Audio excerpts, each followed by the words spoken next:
Why, hello, faithful viewer. Welcome again to this safe space. Whoever you are, however it is that you got here, I'm going to trust that that somehow was God ordained. This indeed is declared to be a safe space, a space where we can think about, talk about, reflect upon God, which many of us do not have a great deal of time to do. We don't have a great deal of time to think these deeper thoughts or to have conversation partners who can go there with us. So that is exactly what this space is meant to do. And it's meant to do it in just small, bite-sized increments as we think the thoughts of God, as we study this little concept of theology. If you have been with us thus far, to any degree, we have been moving in this conversation along through the idea of mystery. There are these mysterious elements to the fact that there is a seen world and an unseen world. We have talked about how there is a God of some kind who seems to reveal himself as a plurality within unity. And somehow that paradox, that contradiction sort of explains or gives us a sneak peek into who God is. And we have talked thus far about the fact that God is the primary source for all things. He has created all things. Even that pronoun he is a little bit deceptive based upon the immensity and the mystery of God. But regardless, that's what the holy texts give us to refer to him by, at least in the limits of human language. And that means that if indeed God is the source of all things and the creator of all things, that includes you and me. So what does it mean to be human? What does humanity itself entail? Obviously, this is no small question. Poets and prophets and sages and sociologists, philosophers, they have all wrestled with this question as far back as human memory goes. But my goal today is to give you some answers or some insights, some things to chew on, at least from the tradition in which I come from, as well as in the holy texts which inform me.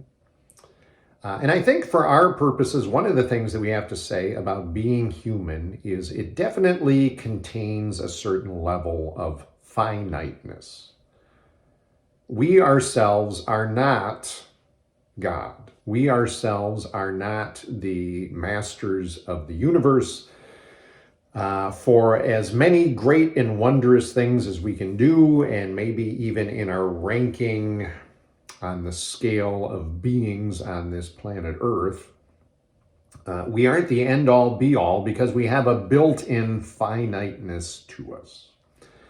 That is revealed to us in the earliest parts of the sacred story, where in the creation account in Genesis chapter 2, it says, "Then the Lord God formed a man from the dust of the ground and breathed into his nostrils the breath of life. And the man became a living being." So we see in that account how important it is to think of yourself as really just base elements. There's a lot hidden in that language, even in the original language. The man, the Adam, comes from the dust of the ground, the Adamah. There is this intimate connection between the ground, the earth, the dust of the earth, and us as people. But that is taken a step further when we get to chapter 3 of Genesis, and the humans disobey the divine orders of the living God. We read that to Adam, to the first man, God says, "Because you listened to your wife and you ate fruit from the tree about which I commanded you, you must not eat from it. Cursed is the ground because of you. Through painful toil, you will eat food from it all the days of your life. It will produce thorns and thistles for you, and you will eat the plants of the field. By the sweat of your brow, you will eat your food until you return to the ground, since from it you were taken. For dust you are, and to dust you will return. There's a lot going on in that passage, much of which we won't get into in this particular video. But I do want to note just this idea that there is this connection between the ground and us. And because of that connection, because we are made from the dust, whatever that means, to the dust we one day return. We are finite. We have a built-in mortality to us. And if we want to truly be human, if we want to truly understand what our humanity entails, limitations is part of that humanity. That is good for us to acknowledge and to embrace from the very beginning. Even though we are limited, somehow we are invited by God to participate in what God is doing in the universe. One of the most beautiful examples of this comes from Psalm 8, where we read, O Lord, our Lord, how majestic is your name in all the earth. You have set your glory in the heavens. Through the praise of children and infants, you have established a stronghold against your enemies to silence the foe and the avenger. When I consider your heavens, the work of your fingers, the moon and the stars which you have set in place, what is humankind that you are mindful of them? Human beings that you care for them. You have made them a little lower than the angels and crowned them with glory and honor. You made them rulers over the works of your hands. You put everything under their feet. All flocks and herds and the animals of the wild, the birds in the sky and the fish in the sea, all that swim the paths of the seas. We get a little glimpse in that poem about these paradoxes of God. God somehow establishes strength against enemies through the praise and the worship of little children and infants, the most helpless beings and the most helpless humans there are on this planet.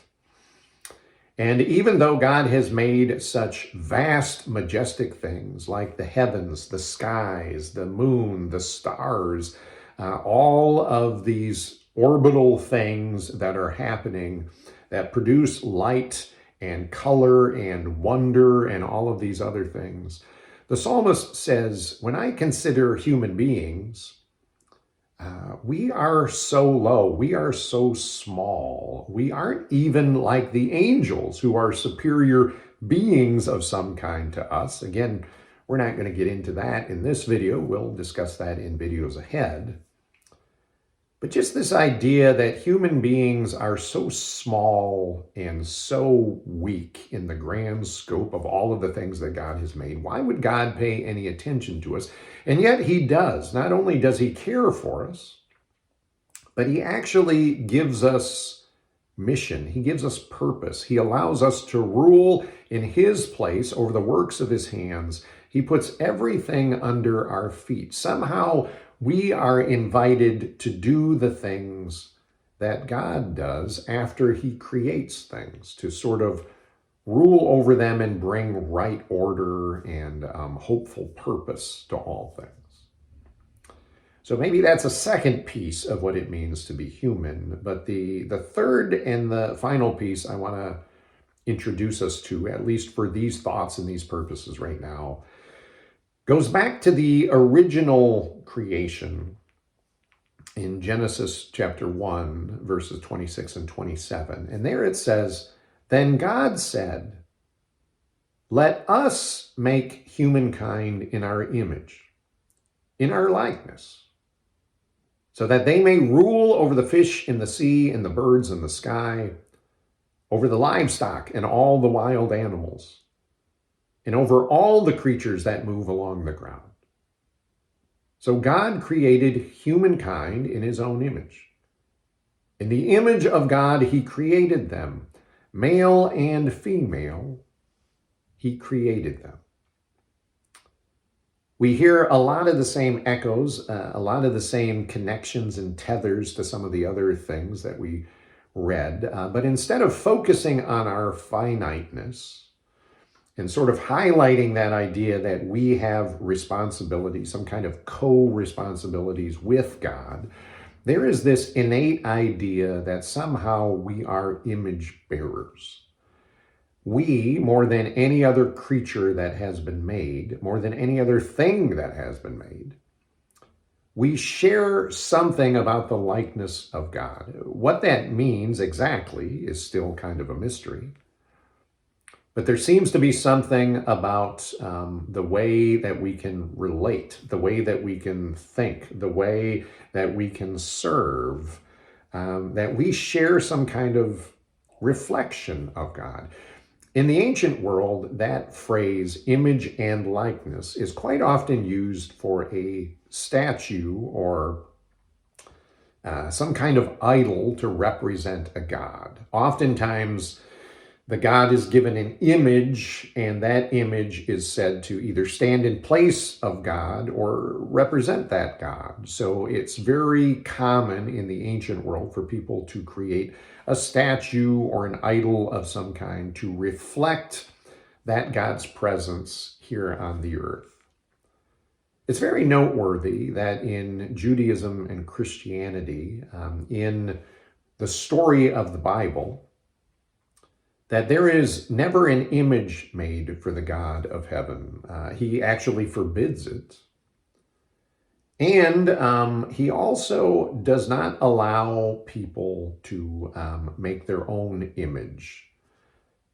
Because I think we're told from the very beginning, we are the image. We are the likeness. We are sort of that living, breathing, I don't want to say idol because that would sound heretical, but we represent the presence of God in this realm. Nothing made out of stone, nothing made out of wood, nothing made out of gold or precious metals does that. We do that.